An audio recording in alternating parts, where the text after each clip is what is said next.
ঢাকায় ভারতের পররাষ্ট্র সচিব, দুদেশের বৈঠকে ইতিবাচক ফলাফলের আশাবাদ পররাষ্ট্র উপদেষ্টার।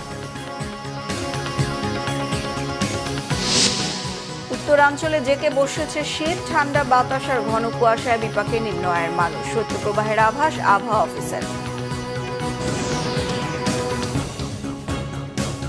দেখছিলেন ক্রাউন সিমেন্ট সংবাদ শিরোনাম। সকালে ঢাকায় এসেছেন ভারতের পররাষ্ট্র সচিব বিক্রম মিশ্রি। বাংলাদেশের পররাষ্ট্র সচিবের সঙ্গে বৈঠক করবেন তিনি। এদিকে পররাষ্ট্র উপদেষ্টা তৌহিদ হোসেন বলেছেন, দুদেশের পররাষ্ট্র সচিব পর্যায়ে আলোচনা ফলপ্রসূ হবে। 5 আগস্টের পরিবর্তন স্বীকার করে ঢাকা দিল্লির সম্পর্ক এগিয়ে নিতে হবে বলেছেন তিনি। ইমরুল কায়েসের রিপোর্ট। দ্বিপক্ষীয় সম্পর্কে টানাপোড়েনের মধ্যেই পররাষ্ট্র সচিব পর্যায়ের বৈঠকে অংশ নিতে সোমবার ঢাকা আসছেন ভারতের পররাষ্ট্র সচিব বিক্রম মিশ্রি। একই দিন ঢাকায় পররাষ্ট্র সচিব জসিম উদ্দিনের সঙ্গে দ্বিপক্ষীয় বৈঠক করবেন তিনি। সৌজন্য সাক্ষাৎ করবেন পররাষ্ট্র উপদেষ্টা তৌহিদ হোসেনের সঙ্গেও। পররাষ্ট্র সচিব পর্যায়ের বৈঠকে ইতিবাচক আলোচনা হবে বলে আশা করছেন পররাষ্ট্র উপদেষ্টা তৌহিদ হোসেন। জাতীয় প্রেস ক্লাবে এক আলোচনা অনুষ্ঠানে এ আশা প্রকাশ করেন তিনি। আমি আশা করব যে তারা একটা ফলপ্রসূ আলোচনা করবেন। 5 আগস্টের আগে এবং পরে ভারতের সাথে সম্পর্কে নিশ্চয়ই একটা গুণগত পরিবর্তন হয়েছে।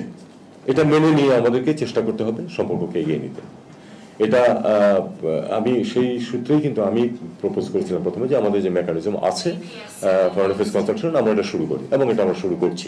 এ অঞ্চলে শান্তি প্রতিষ্ঠা ও উন্নয়নের জন্য আঞ্চলিক সংস্থা সার্ককে কার্যকরের কথা বলেন পররাষ্ট্র উপদেষ্টা সহ বক্তারা। এখানে একটা অত্যন্ত বড় এবং শক্তিশালী দেশ ভারত আছে, সাথে যদি আমাদেরকে নিতে পারতো সবাইকে, তাহলে কিন্তু ভারতেরও সুবিধা হতো, আমাদের অন্যদেরও সুবিধা হতো। কিন্তু সেটা দুঃখজনকভাবে হচ্ছে না। 2-3 মাস যাবত যে ব্যবসায় মন্দা যাচ্ছে দ্বিপাক্ষিক, সেটা কি শুধু বাংলাদেশকে এফেক্ট করছে? শুধু বাংলাদেশকে এফেক্ট করছে না, এত বড় অর্থনৈতিক দেশ ভারত, তাকেও কিন্তু এফেক্ট করছে। আমরা আশা করব যে এই অচল অবস্থা আমরা কাটিয়ে উঠতে পারবো। এক প্রতিবেশী দেশের সাথে আরো প্রতিবেশীদের সাথে যেই সম্পর্কের অবনতি, আমি মনে করি সেটাকে রোধ করা উচিত। সেটা একে অপরকে গালি দিলে তো আর কমানো যাবে না।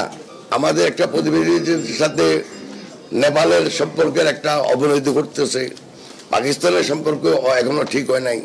আমাদের সাথে অবনতি হোক, এটা আমরা চাই না। আমরা চাই আমাদের অঞ্চলে শান্তি। সার্ক সম্মেলন হলে সদস্য দেশগুলোর মধ্যে বন্ধুত্বের বাতাবরণ তৈরি হবে বলে উল্লেখ করেন পররাষ্ট্র উপদেষ্টা। ইমরুল কায়েস, বাংলা ভিশন, ঢাকা।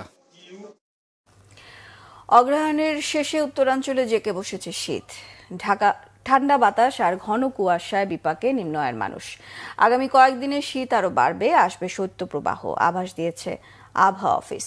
রংপুর থেকে জুয়েল আহমেদের রিপোর্ট, ক্যামেরায় ছিলেন শাহনেওয়াজ জনি। কুয়াশা ঝরছে বৃষ্টির মতো, সাথে শীতের দাপট, কাঁপছে পুরো উত্তর। দুর্ভোগ বেড়েছে গ্রামীণ জনপদে। জীবিকার টানে বাধ্য হয়েই কাজে বের হয়েছেন নিম্ন আয়ের মানুষ। আমরা তো অভাবী লোক, জাড়ের মধ্যে আমরা কাজ করতে বেড়াচ্ছি। জাড়ের মধ্যে কাজ করলে হাত পাও কেমন টনটন ঠান্ডা লাগে, কোঁকড়া নাকি এসে, তারপরে আমরা অভাবে কাজ করি, খাওয়া লাগে। এই বৃষ্টি না হওয়ার কারণেই মানে শীতটা এবার বেশি হবে। এবার শীতের কাপড়, মোটা কাপড় পরে আমাদের কাজ হয় না। আর শীতের কাপড় পরতে গেলে আমাদের মনে করেন গায়ে ময়লা লাগে, অনেক সময় অনেক সমস্যা হয়ে যায়। শীত যতই বাড়বে ঠান্ডার প্রকোপ ততই বেড়ে যাবে। বিকালের পর হিমশীতল বাতাস কাবু করছে মানুষকে। আবহাওয়া অফিস বলছে কয়েকদিনের মধ্যেই হানা দেবে মাঝারি ও মৃদু শৈত্যপ্রবাহ।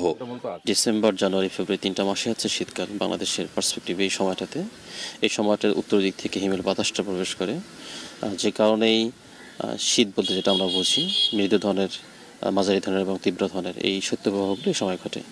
তো এই শৈত্যপ্রবাহ সম্ভাবনায় মাসের মিডিলের দিকে আছে, অর্থাৎ দ্বিতীয়ার্ধে 20 তারিখের দিকে 1টা থেকে 2টি মৃদু থেকে মাঝারি ধরনের শৈত্যপ্রবাহ হয়ে যাওয়ার সম্ভাবনা রয়েছে। অর্থাৎ মৃদু বলতে আমরা বুঝি 6 থেকে 8 ডিগ্রি সেলসিয়াস এবং 8 থেকে 10 হচ্ছে আপনার মৃদু ধরনের শৈত্যপ্রবাহ, মাঝারি হচ্ছে 6 থেকে 8 ডিগ্রি সেলসিয়াস। এই 6 থেকে 8 ডিগ্রি এবং 8 থেকে 10 ডিগ্রি অর্থাৎ এর মধ্যেই টেম্পারেচারটা আসার সম্ভাবনা আছে এই মাসের 20 তারিখের দিকে। এদিকে শীত দুর্যোগ মোকাবেলায় জেলার 32 লাখ মানুষের বিপরীতে গরম কাপড়ের বরাদ্দ মিলেছে মাত্র 1600। আরও 1,20,000 চাহিদাপত্র পাঠিয়েছে জেলা প্রশাসন। সব মিলে প্রস্তুতি এখন পর্যন্ত মোটামুটি পর্যায়ে আমি বলবো। আমরা সন্তোষজনক তখন হবে যখন আমরা শীত বস্ত্রগুলো পুরোপুরি আমাদের হাতে পাবো এবং আমরা 8টি উপজেলাতে সেগুলো প্রেরণ করতে সক্ষম হবে এবং মানুষের মধ্যে বিতরণ করতে সক্ষম হবে। তখন আমরা একটা সন্তোষজনক পর্যায়ে বলতে পারবো। প্রতিদিনই নামছে তাপমাত্রা, যুবতপু জনজীবন, শীতবস্ত্রের অপেক্ষায় ছিন্নমূল ও দরিদ্ররা। জুয়েল আহমেদ, বাংলা ভিশন, রংপুর। বাংলা ভিশনের পরিচালক মোহাম্মদ আজিজুল হক ইন্তেকাল করেছেন। ইন্না লিল্লাহি ওয়া ইন্না ইলাইহি রাজিউন। গত রাতে তিনি সিঙ্গাপুরের একটি হাসপাতালে চিকিৎসাধীন অবস্থায় ইন্তেকাল করেছেন। মৃত্যুকালে তার বয়স হয়েছিল 47 বছর। বাংলা ভিশনের চেয়ারম্যান আব্দুল হকের জ্যেষ্ঠ সন্তান তিনি। মৃত্যুকালে মোহাম্মদ আজিজুল হক বাবা, মা, স্ত্রী, 2 ছেলে, 3 মেয়ে, ভাই বোন ও আত্মীয় স্বজন সহ অসংখ্য গুণগ্রাহী রেখে গেছেন। এই ছিল এখনকার মতো। পরের সংবাদ সকাল 11টায় দেখার আমন্ত্রণ রইল। এছাড়া বাংলা ভিশন সংবাদ ও সংবাদ সংশ্লিষ্ট অনুষ্ঠান দেখতে ভিজিট করুন www.bbnews24.com ও facebook.com/banglavisionnews। সাবস্ক্রাইব করুন youtube.com/banglavisionnews। সঙ্গে থাকায় ধন্যবাদ সবাইকে।